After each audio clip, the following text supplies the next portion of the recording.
Welcome to Three's a Crowd. I'm Julie. And I'm Terrence. So, how does anyone decide to have another kid? We're a couple debating this decision for ourselves and inviting you to listen in. It's not weird. It's a little bit weird. So, we're actually going to release this thing. It seems like it's because there are people listening to it right now, apparently. Welcome to our first episode. We are sitting here today, having recorded this months ago and finally listening to it for the first time, because this is an incredibly personal set of episodes that we're about to let you listen into. Yeah, and I think that's the point, is that it's personal. So even though we are so glad that you are joining us through this journey as we grapple with whether or not we should have a third child, we're not giving any advice. We're not telling you how you should come up with this decision or how to deal with having a third child or not having a third child or whatever the next number is for you.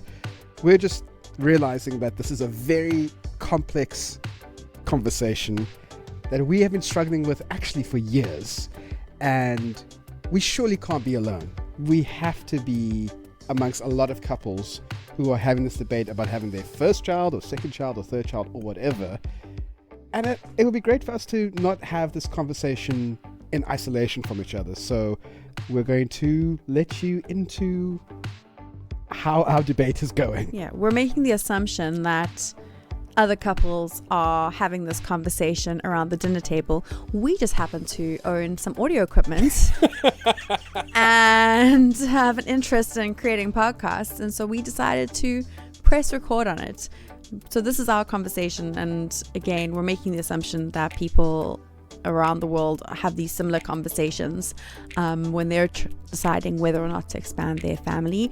And this episode is the introduction to us formally pressing record on, as Terrence said, a conversation that we've been having in earnest for the last couple of years, but have decided to sort of ramp it up this year. Okay, here we go. Episode 1 of Three's a Crowd. So, what do you want to talk about? With these microphones in front of us. I know, it feels very official for us to be recording this in the evening. Okay, so I brought you here tonight to discuss a little proposition with you. Why are you even giggling about this? Okay, first thing first. It's important to note when we eventually come back to this recording that I have lost my voice and I don't normally sound like a man. You don't sound like a man now. I do. You don't. You sound wonderful. You sound just right. No, I really am getting over a bit of a nasty cold. So hopefully as this progresses, I'll sound significantly better. Smoother and sweeter. More optimistic as we come closer to our decision. This episode, we want to give context to this big decision that we're trying to make. Mm-hmm. Maybe we need to start with some background. Okay. Give the people the background. Yeah. So, this year, we would have been married for 14 years at the end of the year. On the 3rd of October. 3rd of October, we celebrate 14 years of marriage. Woohoo! Cheers to us. Yeah. Winning. Big wine glasses. Clink. Yeah. Feels like 14 minutes. Oh, I don't know. Underwater. Stop it. Okay, 14 years of marriage plus 4 years together. Before that. Yeah, so that's literally half of your life. Yeah. So full disclaimer, I think age is going to be a thing we're going to be talking about on here quite a bit. I've just turned 36. You are 38. Not 37. No, Terrence keeps telling everyone he's still 37. Not because I'm trying to be younger, just because I forgot that I turned 38. That you had a birthday this year. It was that insignificant. Okay. And we have 2 children. Liam is 9 and Eli is 7. Will be 8 later this year. Since we're giving context, Liam was adopted, not because of us struggling to fall pregnant for a whole bunch of different reasons. I feel that's important to know that.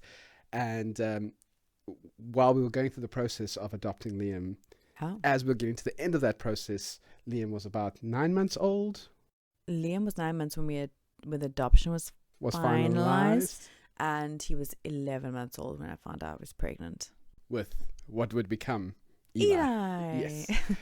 So at that time, I was 29, 30. You were 27, 28. I was 28, yeah. And all these things kind of just happened to us. At least looking back, it feels like us becoming parents, not just to one child, but to two children, Mm-hmm. was definitely just a bit of a roller coaster that got started, that we jumped on the roller coaster willingly. We did. But once the roller coaster got started, Yeah, the we momentum had no took control. over. It was like whiplash. Yeah, we were holding on tightly. You fall pregnant with Eli, Mm-hmm.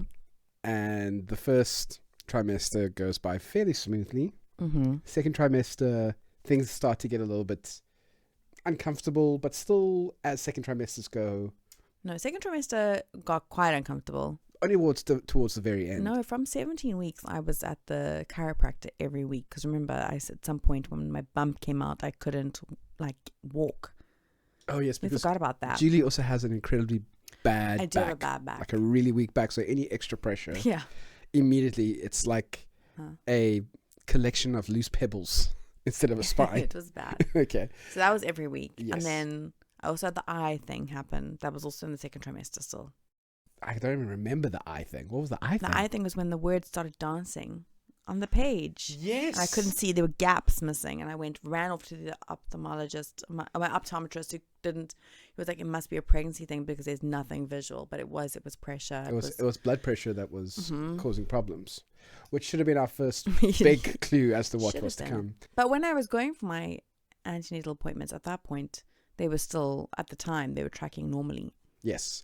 So it was sporadic. So, as most people in our situation would do, we're doing all the healthy things. We're going for all the regular checkups. We're caring for mom and baby properly, looking after everyone in the family's mental health as best we can. Maybe not mental health, but physical health definitely as best we can.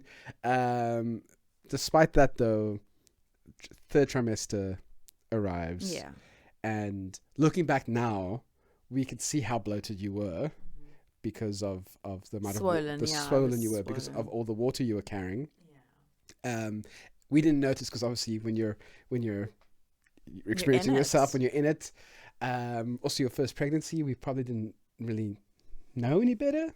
I work in the maternal kind of health and well-being space, so I thought I knew quite a bit, but I was obviously ignoring it when it came to my own situation. I ended up having to have an emergency cesarean section at 36 weeks with Eli.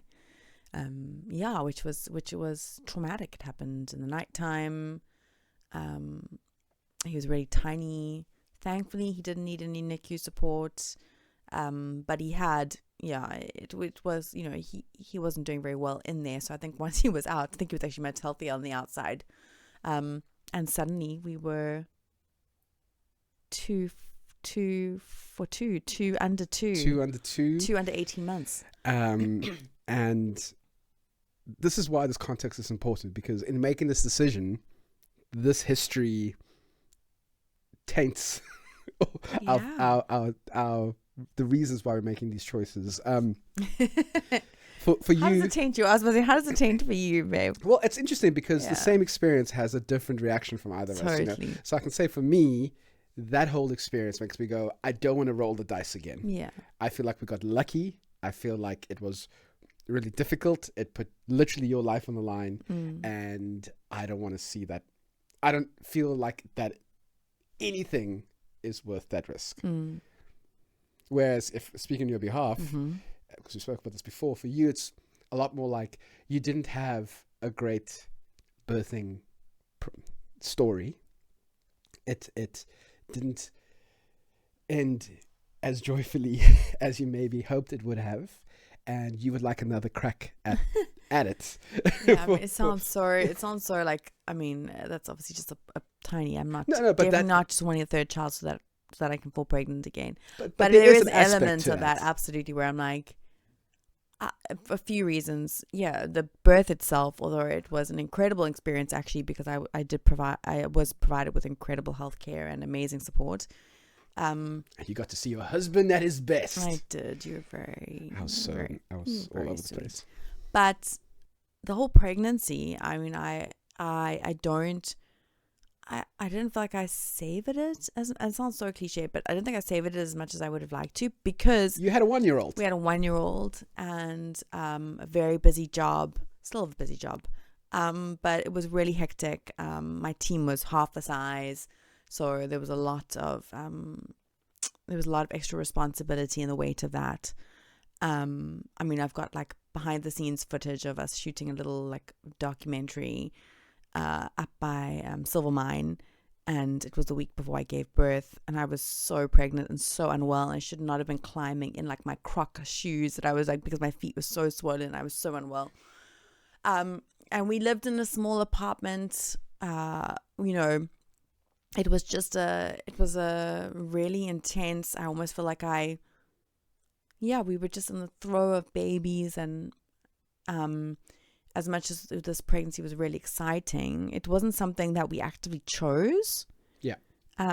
Which doesn't mean, again, that we weren't, I mean, obviously we absolutely adore both of our kids. Obviously. Of course. No, of course we do. And we did, and I was really excited once we got over the initial shock. But I think it's, you know, you are sort of fed this, I don't know, well, I think girls, women, for the most part, are fed this sort of dream of this, making this decision about when you choose the various journeys of motherhood. And even though everything in my line of work leads me to believe that that option of like actual control and choice is quite limited to a select few, you know, it's not something that happens. Many women come to motherhood in ways that they weren't expecting, and sometimes, you know, were really not wanting.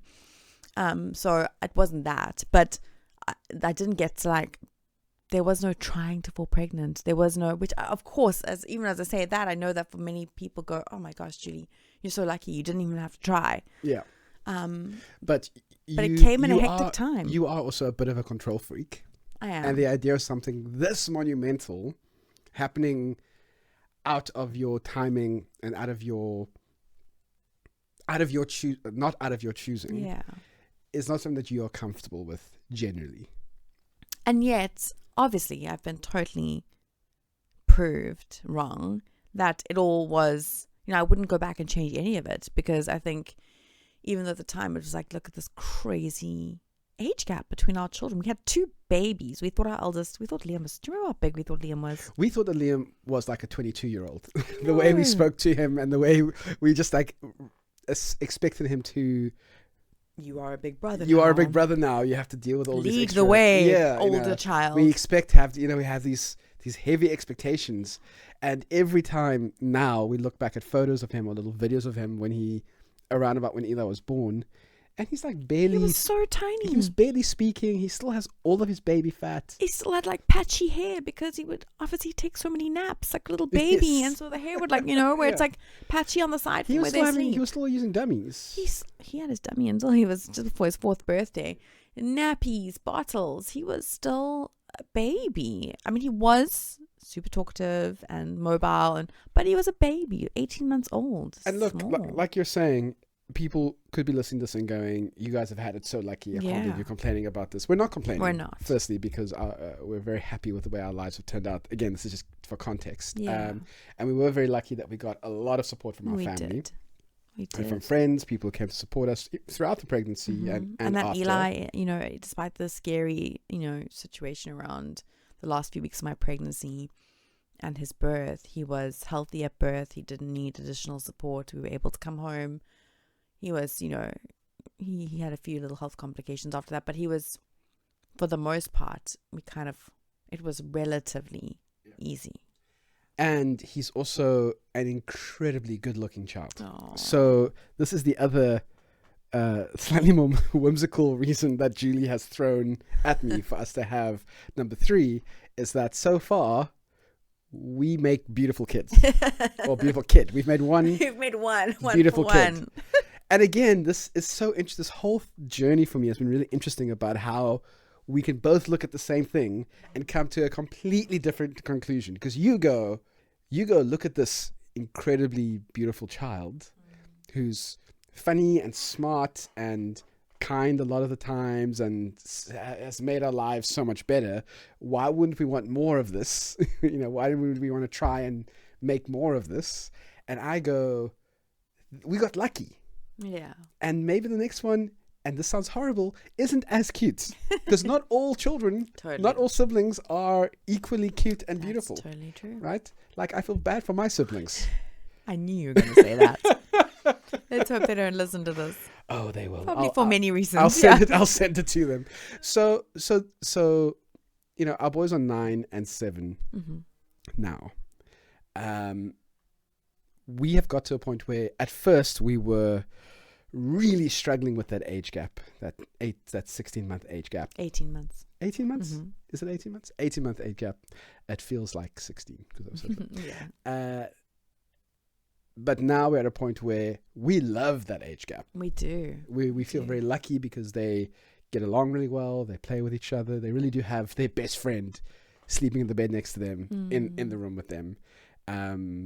And we don't have to entertain them anymore because they have each other. Totally. So and then things like clothes, things like school stuff, they're a grade apart. It's pretty great at this point. Now you want to throw in another baby 7 years afterwards. I know. And by, saying that miraculously we were to fall pregnant, soon, there would be 8 years between our, the baby and our, what would be our middle child, which is a big age gap. And I must say, I've often looked, there's a few people we know who've sort of had that kind of, or different, friends in the online world who've had that sort of age gap. I've always wondered, like, that couldn't have been planned. Well, a good example of that is me. Yeah. So talking about context, I'm 6 years below my brother and 14 years below my sister. So huge age gaps. And I really felt that. By the time I was 12, both of my siblings were out of the house effectively. I mean, not out of the house, but they were, my brother was going to varsity, and what 18, 19-year-old wants to spend any time with his preteen smelly brother? My sister was like married and starting her own family already at that point. So I felt that. I felt like an only child a lot of the time with parents who were older, and we're kind of like, we've done this before. We don't need to go. The novelty It's like, yeah, he's cute and great and everything, but oh my word, he takes so much energy. Yeah. So I'm not a massive fan of the massive age gaps. Yeah, I mean, I hear you. So what's interesting, I mean, obviously, there is a lot more to be explored. Hopefully we'll be able to do a good job of that through these conversations. I mean, our boys are keen for a sibling. Okay, but are they? I think so. I think Eli is specifically. Eli's not keen for a sibling. Eli's keen for a subordinate. Okay, Eli does not want to be the youngest child. It's true. He does not want to be the youngest, but I think he really wants a sibling. So, okay, again, context for our boys. They are very good with babies, with little kids. Eli especially is very enamored with babies and likes to spend time with them and likes to try and feed them and hold them. Liam loses interest quite quickly. Yeah. But he loses interest with pretty much everything other than sports very quickly. So that doesn't mean anything. But he is, again, when he is paying attention to kids, he's very kind and gentle. Yeah, of course. They're both very, very kind, sweet boys. I only can look at our other friends who have bigger age gaps. They've got 2 and a little one behind. And I do think there's an element of that is obviously your child's personality, and then that's sort of like whatever your family dynamic is. I think it's a fine line. A friend said to me the other day that her sister was a lot younger than her, and her parents put a lot of, I think it was 9 years age gap or something, or 10 years. Her parents put a lot of the child caring responsibility on her to She said when her baby sister was 2, she was having to, the expectation was that as a 12-year-old, she would bath her sister every night. Oh, yeah. And, in the context on its own, is that a bad thing? Maybe not, is it wrong to help our siblings? No, but she did feel like it was a bit of a burden in terms of the other bit. So there is that worry. I get that. But at the same time, then you see other stories of older siblings really just showing up, and kind of getting this extra dose of a requirement to be an empathetic, kind, sensitive human being, and I don't think that that's a wrong thing when it comes to preparing you for the world, where it's not like your individual childhood journey is the be all and end all. Like, is it a bad thing that you have responsibilities, and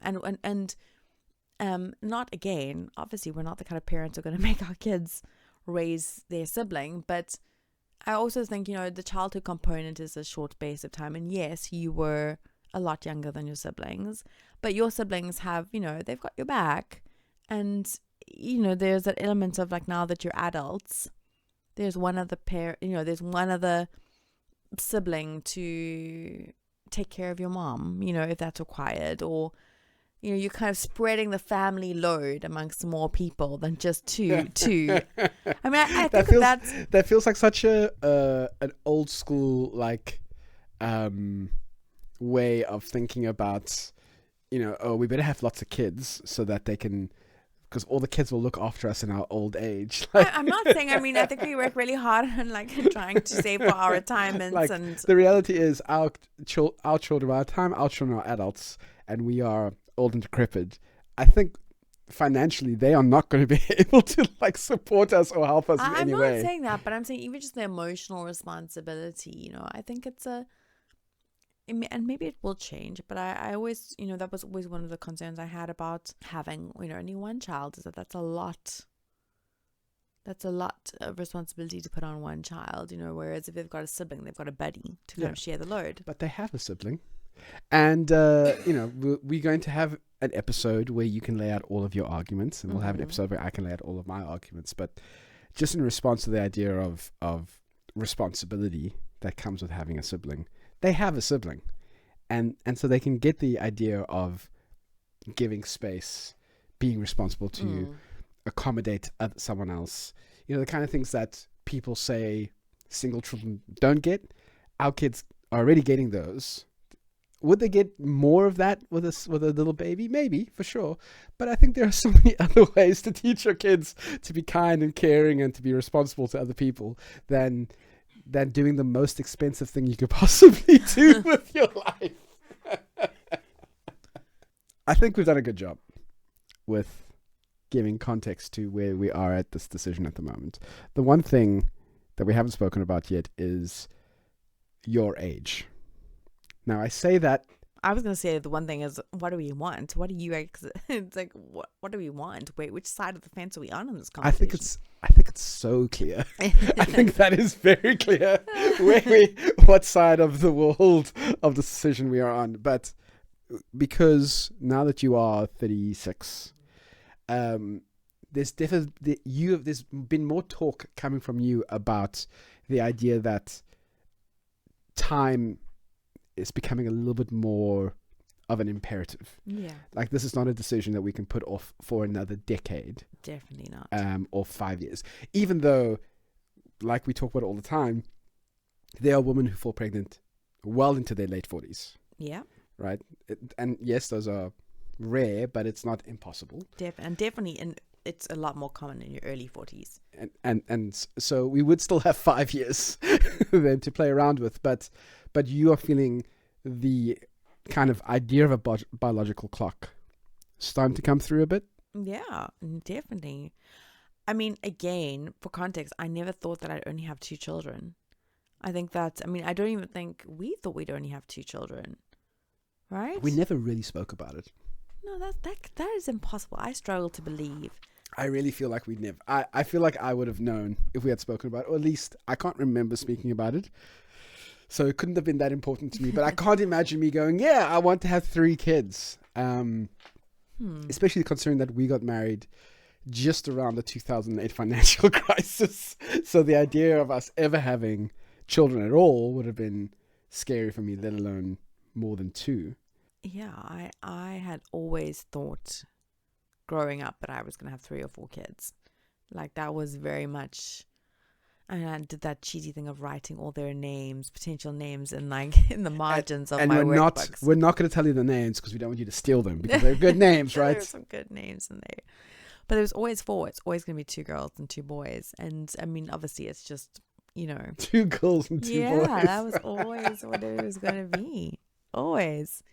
And obviously, life works out differently, and it's totally fine, and we have a great life. I think maybe that's the thing that's going to be really interesting. Like, we're not lacking anything. We're in a good place. I totally acknowledge that. I'm not. There's no rational reason where it's like we need to have a baby. I get that, but I also can't. I can't quieten the worry or the concern that this is going to be my big regret that we didn't, give it a go. Does that make sense? Yeah, not sense necessarily, but it makes 0 sense. Yeah. No, I think that's what scares me, is that ultimately, as we get to the end point of making this decision either way, that's always going to play such a huge role. So no matter what context we give, no matter what reasonable information we take in, no matter what, logical arguments I provide, there will always be that sense of, what if I regret it later? Yeah. And realistically, that'll mostly come from you. But I mean, that now that I think about it, there's no reason there's nothing saying that I would feel like that. Yeah. In 10 years' time. So what do we do?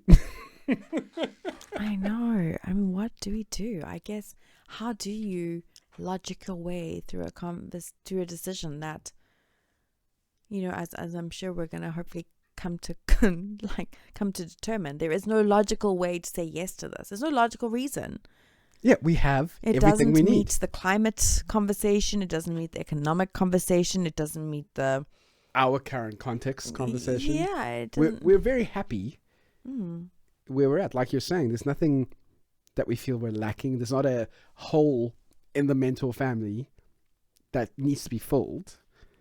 No, at least not for me. Maybe I'm speaking out of turn for you. No, I mean, we have a wonderful family dynamic, but I do wonder, like, was there supposed to be one more little seat at the table? Like, is there someone missing? We have 2 cats. We can give them seats at the table. No, I don't want to become TikTok famous for being a crazy cat lady. Okay, so to end, let's just talk about that child in that seat, because I would love to know what you have in your mind. You're seeing us sitting around a dining room table. There's Liam. He is so excited by the food. Yeah. And he's wanting all of us to taste the food as well, because he wants to share the food with us.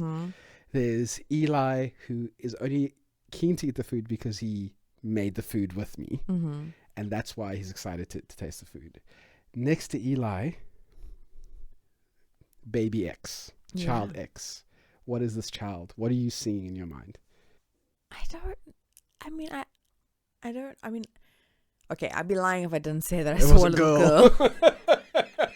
We all saw that coming. Which is also my worry, because I just know that if this is going to end up being a boy, but if we end up going to be another boy, but I just see like this, like us laughing at this little baby that just creates chaos, has us sleep deprived, it brings us so much joy, all of us, and like absolutely doted on by these 2 big brothers, who have her wrapped around their little fingers. That is honestly what I see in what is understandably the very romanticized version of the story. So I get that. But I don't know. Maybe it's like, I don't know. It's interesting because there's very few women I know who felt like this, who haven't gone on to have a 3rd or a 4th. Most of my friends, if I'm honest, don't. They were like, nope, it is done. I feel finished. I don't want another baby ever. Like, I can't think of anything worse than going back. That's one of my other fears, is that we would have baby number 3, and then 6 years after baby number 3, you'd be like, you know what we need? Now that I'm in my 40s, In my 40s, I feel one like I more. can do this. We should try baby number 3. Can we reverse that? I mean, baby number 4. Can we reverse that vasectomy that you had the day I fell pregnant? Can we? I don't know. I mean, I want to explore that more. I want to understand the sense of this, like the yearning for a baby, the yearning to be pregnant again, to have a small baby, to breastfeed, to like, is that just because my hormones are out of whack? Like, is it as simple as that? Or all I do have friends. I don't feel like as a man I can No, comment fair on enough, that. But like, I have a few friends who've been through that, and that for friends who share this yearning to kind of have another member of their family, have another baby, whether it's biological through adoption, but feel like their families are incomplete. They've either gone on to have another baby, or some of our friends with the bigger age gaps, that was the reason. Or they're still in that place. Like, I haven't had anyone really solve it for me. They're like, and then I did X and I actually felt totally at peace about it. And these aren't women who are just discontent with life. You know, these are like, I'm not discontent with life. It's this particular thing that I can't quite get out of my head. And is it a physical yearning as well? When I see my pregnant friends, I am overjoyed and desperately sad that it's not me.